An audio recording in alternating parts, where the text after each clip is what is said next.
አዲስ አበባ ውስጥ ቤት መከራየት በዱባይ ፔንትሃውስ ፔንሻስ የመግዛት ያህል እንደሚከብድ ያላወቅኩት እኔ ብቻ ነኝ። በቁም ነገር ደሞዜ ገና 2002 ዓመተ ምህረት ላይ እንደተቀረቀረ ነው። የቤት ኪራይ ግን ወደፊት እየበረረ ነው። ለመሆኑ ሁላችሁም በዚህ ሁኔታ እንዴት ነው የምትኖሩት? እውነቱን እነጋገር ከተባለ በዚህ ዘመን አዲስ አበባ ውስጥ ቤት መከራየት መጠለያ መፈለግ ብቻ ሳይሆን ለቤት አከራይ ተቀጥሮ እንደ መስራት እየሆነ ነው። አንድ ክፍል ቤት ስትፈልግ ዋጋው ልክ ሄሊኮፕተር ማረፊያ ነው።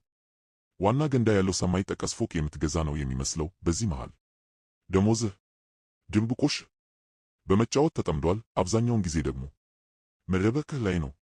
የሥራ ልምድን ተወው። አሁን የሚያስፈልግህ 15 ዓመት በሽሮ የመኖር ልምድና ረሃብን የመቋቋም የምስክር ወረቀት ነው። ነገሮች በዚህ ከቀጠሉ የከርሞ የሌሊት ሥራ ለቤት ኪራይ መክፈያ ብቻ ነው የሚሆነው። በሐቀኝነት እዚህ አገር ተከራይ መሆን ራሱ ትልቅ ጀብዱ እየሆነ ነው። እስኪ እናንተስ የገጠማችሁን አስገራሚ የቤት ኪራይ ታሪኮች አጋሩን።